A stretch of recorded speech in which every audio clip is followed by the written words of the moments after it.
ఈరోజు మార్నింగ్ ఏం టిఫిన్ వండాలా అని ఆలోచిస్తుంటే కిచిడి చేస్తే బాగుంటుంది అనిపించింది.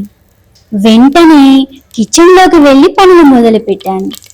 కుక్కర్లో కొంచెం నెయ్యి వేసి యాలకులు, బిర్యానీ ఆకు వేయించాను. ఆ వాసన రాగానే ఉల్లిపాయలు, పచ్చిమిర్చి, అల్లం పేస్ట్ వేసి బాగా కలిపాను. తరువాత ఆలుగడ్డ ముక్కలు, టమాటో, క్యారెట్ వేసి కొద్దిసేపు ఫ్రై చేశాను. కూరగాయలు మెత్తగా అవుతుండగా పసుపు, ధనియాల పొడి కూడా వేశాను.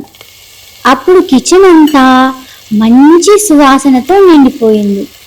అప్పుడే ఇంట్లో వాళ్ళు, ఈరోజు ఏం చేస్తున్నావు, వాసన చాలా బాగుంది అని అడిగారు.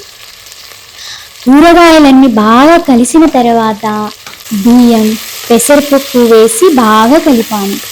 సరిపడ నీళ్లు పోసి చివరగా కొత్తిమీర చల్లి కుక్కర్ మూత పెట్టాను.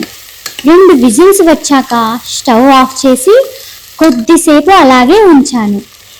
మూత తీసి చూస్తే కిచిడి చాలా బాగా ఉడికింది. వేడి వేడిగా ప్లేట్లో వడ్డించి కొంచెం నెయ్యి వేసుకొని తింటే ఆ రుచి మాటల్లో చెప్పలేం.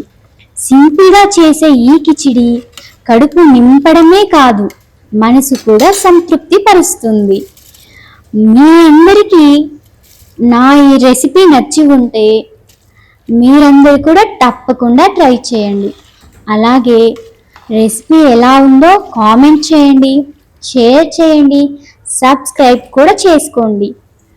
తప్పకుండా ట్రై చేసి చూడండి. Thank you all. బాయ్.